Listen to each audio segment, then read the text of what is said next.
सत श्री अकाल जी सारिਆਂ ਨੂੰ।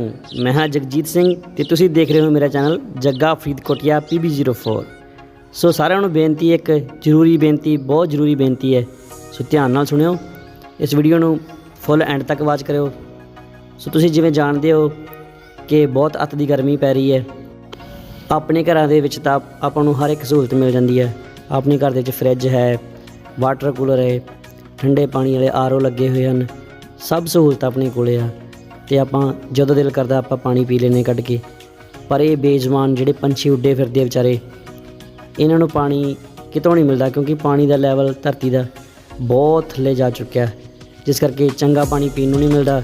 ਤੇ ਵਿਚਾਰੇ ਗਰਮੀ ਦੇ ਵਿੱਚ ਉੱਡਦੇ ਉੱਡਦੇ ਬੇਹੋਸ਼ ਹੋ ਕੇ ਡਿੱਗ ਪੈਂਦੇ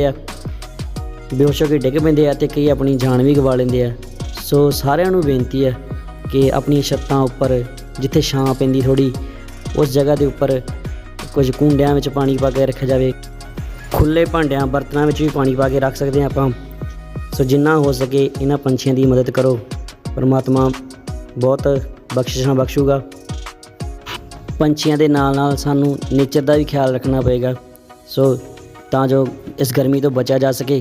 ग्लोबल वार्मिंग कितनी वध रही है, जिस दे कारण गर्मी पै रही है।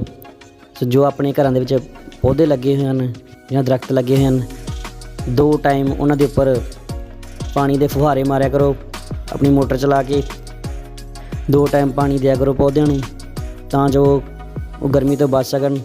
नहीं तो गर्मी के कारण सारे पौधे सुक जाएंगे और गर्मी वधन का कारण एक होर पैदा हो जाना, सोके के कारण गर्मी होर वध जाऊगी।